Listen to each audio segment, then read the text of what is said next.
Chapter 5. Farmers in the Midwest need good land for their work to prosper. So do gypsy flyers. They have to be close to their customers. They must find fields a block from town, fields planted in grass, or hay or oats, or wheat cut grass short. No cows nearby to eat the fabric from their plains. Alongside a road for cars, a gate in the fence for people, fields lined so that an airplane doesn't have to fly low over any house anywhere. Smooth enough their machines aren't jolted to pieces, rolling 50 miles per hour over the ground. Long enough to get in and out safely in the hot, calm days of summer, and permission from the owner to fly there for a day. I thought of this as we flew north through Saturday morning, the Messiah and me, the green and gold of the land pulling softly by, 1,000 feet below. Donald Shimoda's travel air floated noisily off my right wing, bouncing sunlight all directions off its mirror paints. A lovely plane, I thought, but too big for real hard-time barnstorming. It does carry 2 passengers at a time, but it also weighs twice as much as a fleet, and so needs much more fuel to get off the ground and back on. I owned a Travel Air once, but traded it finally for the fleet, which can get into tiny fields the size you're a lot more likely to find close to town. I could work a 500-foot field with the fleet, where the Travel Air took 1,013 or 1,300 feet. You tie yourself to this guy, I thought, and you tie yourself to the limits of his airplane. And sure enough, the moment I thought that, I spotted a near little cow pasture by the town going past below.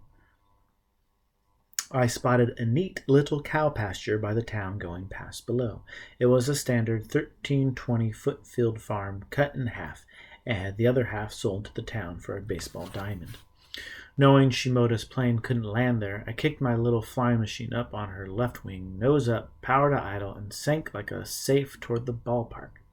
We touched in the grass just beyond the left field fence and rolled to a stop with room to spare. I just wanted to show off a little, show him what a fleet can do, properly flown. A burst of throttle swung me around for takeoff again, but when I turned to go, there was the Travel Air, all set up on a final approach to land. Tail down, right wing up, it looked like some glorious, graceful condor turning to land on a broom straw. He was low and slow, so that the hair on my neck prickled. I was about to see a crash. A Travel Air you want to hold at least 60 miles per hour over the fence to land. Slower than that with an airplane that stalls at 50, and you are going to wrap it into a ball. But what I saw was this gold and snow biplane stop in the air instead. Well, I don't mean stop, but it was flying no more than 30 miles per hour. An airplane that stalls at 50, mind you. Stop in the air and sort of sigh 3-point into the grass. He used half, maybe 3/4 the space I used to land the fleet. I just sat in the cockpit and looked, while he taxied alongside and shut down.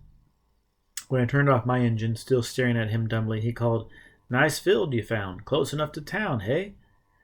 Our first customers, 2 boys on a Honda motorcycle, were already turning in to see what was going on. "What do you mean, close to town?" I shouted over the engine noise still in my ears. "Well, it's half a block away." "No, not that. What was that landing? In the Travel Air? How did you land here?" He winked at me. "Magic." "No, Don, really. I saw the way you landed." He could see that I was shocked and more than a bit frightened. "Richard, do you want to know the answer to floating wrenches in the air and healing all sickness and turning water into wine and walking on the waves and landing Travel Airs on 100 feet of grass? Do you want to know the answer to all these miracles?" I felt as though he had turned a laser on me. "I want to know how you landed here." "Listen," he called across the gulf between us. "This world and everything in it? Illusions, Richard. Every bit of it, illusions. Do you understand that?" There was no wink, no smile, as though he was suddenly furious with me for not knowing long ago. The motorcycle stopped by the tail of his airplane. The boys looked eager to fly. "Yeah," was all I could think to say. "Roger on the illusions." Then they were on him for a ride, and it was up to me to find the owner of the field before he found us and asked permission to fly out of his cow pasture. The only way to describe the takeoffs and landings the Travel Air made that day is to tell you that it looked like a fake Travel Air, as if the plane were really an E-2 Cub or a helicopter dressed in a Travel Air costume. Somehow, it was a lot easier for me to accept a 9/16 end wrench floating weightless than to be calm watching that airplane of his lift off the ground with passengers aboard at 30 miles per hour. It is one thing to believe in levitation when you see it. It is another thing entirely to believe in miracles. I kept thinking about what he had said so fiercely. Illusions. Someone had said that before, when I was a kid learning magic. Magicians say that. They carefully tell us, look, this is not a miracle you are about to see. This is not really magic. What it is an effect. It is the illusion of magic. Then they pull a chandelier from a walnut and change an elephant into a tennis racket. In a burst of insight, I pulled the Messiah's handbook from my pocket and opened it. 2 sentences stood alone on the page. There is no such thing as a problem without a gift for you in its hand. You seek problems because you need their gifts. I didn't quite know why, but reading that eased my confusions. I read it over until I knew it with my eyes closed. The name of the town was Troy, and the pasture there promised to be as good to us as the hayfield in Ferris had been. But in Ferris I had felt a certain calm, and here was a tension in the air that I didn't like at all. The flying that was a once-in-a-lifetime adventure to our passengers was for me routine, overshadowed by that strange uneasiness. My adventure was this character I was flying with. The impossible way he made his airplane go, and the odd things that he had said to explain it. The people of Troy were no more stunned by the miracle of the Travel Air's flight than I would have been had some town bell rung at noon that hadn't rung for 60 years. They didn't know that it was impossible for what was happening to happen. Thanks for the ride, they said. And, is this all you do for a living? Don't you work somewhere? And, why'd you pick a little place like Troy? And, Jerry, your farm is no bigger than a shoebox. We had a busy afternoon. There were lots of people coming out to fly, and we were going to make a lot of money. Still, part of me began to say, get out, get away from this place. I have ignored that before, and always been sorry for it. About 3 o'clock I had shut down my engine for gas, walked twice back and forth from the Skelly station with 2 5-gallon cans of car gas, when it struck me that not once had I seen the Travel Air refuel. Shimoda hadn't put gas in his plane since sometime before Ferris, and I had watched him fly that machine for 7 hours now, going on 8, without another drop of gas or oil. And though I knew that he was a good man and wouldn't hurt me, I was frightened again. If you really stretch it, throttle back to minimum revolutions, and mixture dead lean in cruise, you can make a Travel Air run 5 hours at the outside, but not 8 hours of takeoffs and landings. He flew steadily on, ride after ride, while I poured the regular into my center section tank and added a quart of oil to the engine. There was a line of people waiting to fly. It was as if he didn't want to disappoint them. I caught him, though, as he helped a man and wife into the front cockpit of his plane. I tried to sound just as calm and casual as I could. Don, how you doing on fuel? Need any gas? I stood at his wingtip with an empty 5-gallon can in my hand. He looked straight into my eyes, and he frowned, puzzled, as though I had asked if he needed any air to breathe. No, he said, and I felt like a slow first grader at the back of the classroom. No, Richard, I don't need any gas. It annoyed me. I know a little bit about airplane engines and fuel. Well then, I flared at him, how about some uranium? He laughed and melted me at once. No thanks, I filled it last year. And then he was in his cockpit, gone with his passengers in that supernatural slow-motion takeoff. I wished first that the people would go home, then that we would get out of here fast, people or not, then that I would have the sense to get out of there alone at once. All I wanted was to take off and find a big empty field far away from any town and just sit and think and write what was happening in my journal, make some sense of it.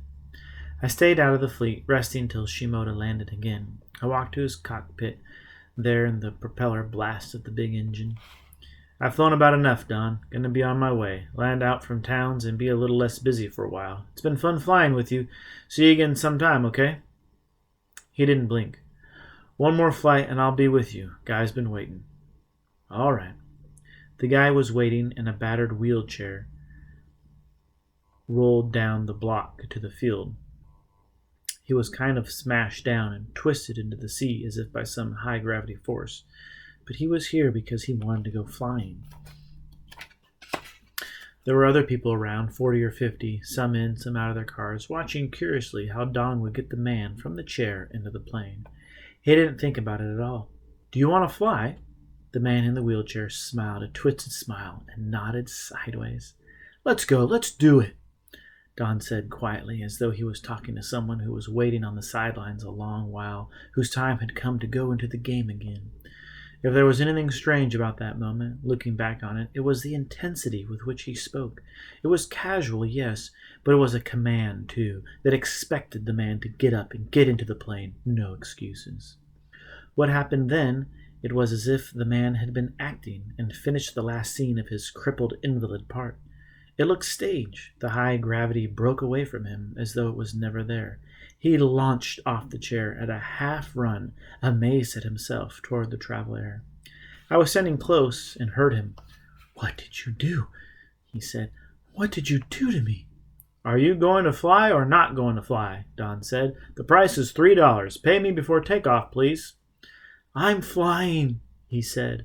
Shimoda didn't help him into the front cockpit the way he usually helped his passengers. The people in the cars were out of the cars. There was an odd murmur from the watchers, and then shocked silence. The man hadn't walked since his truck went off a bridge 11 years before. Like a kid putting on bedsheet wings, he hopped into the cockpit and slid down into the seat, moving his arms a lot as though he had just been given arms to play with. Before anybody could talk, Don pressed the throttle of the travel air, rolled up into the air, steep, turning around the trees and climbing like fury. Can a moment be happy and at the same time terrifying? There followed a lot of moments like that. It was wonder at what could only be called a miraculous healing to a man who looked like he deserved it, and at the same time something uncomfortable was going to happen when those two came down again. The crowd was a tight knot waiting, and a tight knot of people is a mob, and that is not good at all. Minutes ticked, eyes bored into that little biplane flying so carefree in the sun, and some violent thing was set to go off. The travel air flew some steep, lazy eights, a tight spiral, and then it was floating over the fence like a slow, noisy flying saucer to land. If he had any sense at all, he would let his passenger off at the far side of the field, take off fast and disappear. There were more people coming. Another wheelchair, pushed by a lady running. He taxied toward the crowd, spun the plane about to keep the propeller pointing away, shut down the engine. The people ran to the cockpit, and for a minute I thought they were going to tear fabric from the fuselage to get at the two. Was it cowardly? I don't know. I walked to my airplane, pumped the throttle and primer, pulled the propeller to start the engine. Then I got into the cockpit and turned the fleet into the wind and took off. The last I saw of Donald Shimoda, he was sitting on the rim of his cockpit, and the mob had surrounded him. I turned east, then southeast, and after a while, the first big field I found with trees for shade and a stream to drink from, I landed for the night. It was a long way from any town.